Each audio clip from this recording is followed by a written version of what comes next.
Hello दोस्तों, मेरी कहानी में आपका स्वागत है। एक बार एक गांव में एक धनी सेठ रहता था। उसके पास बहुत धन संपत्ति थी। इतने धन संपत्ति की कितना भी खर्च करो खत्म ही नहीं होती थी।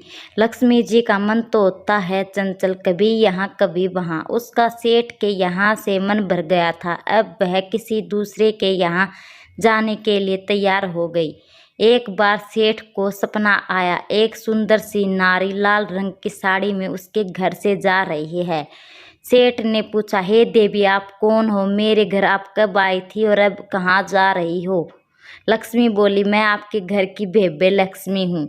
मैं कई पीढ़ियों से यहाँ निवास कर रही हूँ। अब मेरा यहाँ रहने का समय समाप्त हो गया है और यहाँ से जा रही हूँ और अब मेरा मन भी यहाँ नहीं लग रहा है, इसलिए मैं तुम्हारा घर छोड़कर जा रही हूँ। लेकिन मैं तुमसे बहुत प्रसन्न हूँ, क्योंकि जितने भी समय मैं तुम्हारे यहाँ रही तुमने धन का सही उपयोग किया।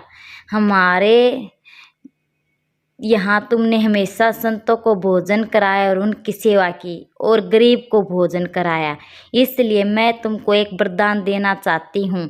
सेठ ने सोचा कि वरदान मांगने में मुझसे कोई गलती न हो जाए। मैं क्या मांग लूँगा, घर वाले कहीं मुझसे नाराज ना हो जाएं। और उसने लक्ष्मी जी से कहा, हे लक्ष्मी, मेरी तो चार बहुएं हैं। मैं घर वालों से सलाह करके कल बताऊंगा। कृपा करके कल रात मेरे सपने में पधारे। लक्ष्मी जी ने कहा, ठीक है। और सेठ जी अपने चारों बहुओं को बुलाते हैं और उनको अपना पूरा सपना बताते हैं। बड़ी बहू कहती है, पिताजी आप उनको कहना कि हमारे सभी गोदाम अनाज के भंडार से भर दे।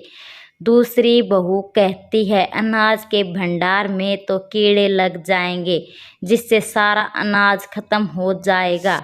पिताजी आप एक काम करना, सोने चांदी से तिजोरियां भरवा ले।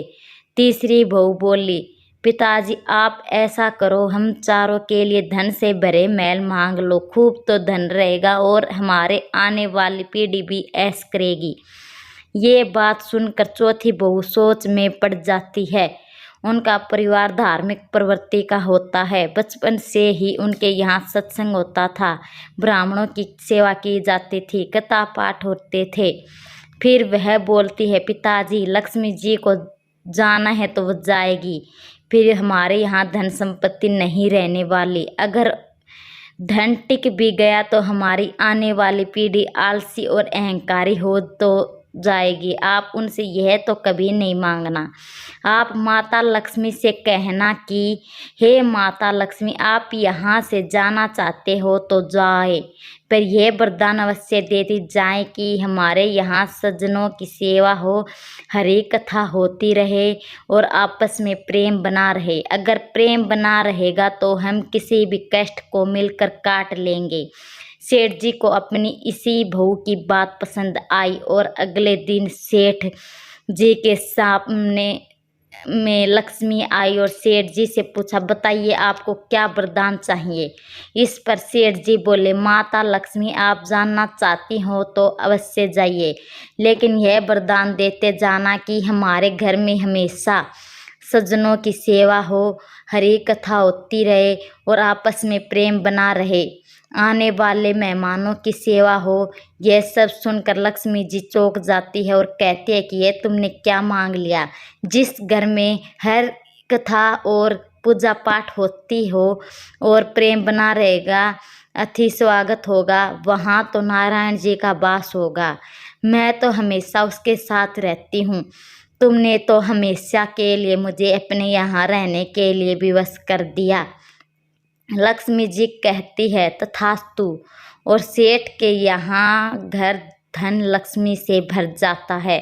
सेठ का घर धन लक्ष्मी से भर जाता है। इसे दोस्तों हमें यह सीख मिलती है कि हमें हमेशा पूजा पाठ करते रहना चाहिए और गरीबों की सेवा करनी चाहिए। अगर आपको मेरी यह कहानी पसंद आई तो मेरे चैनल को लाइक करें और सब्सक्राइब करें। धन्यवाद।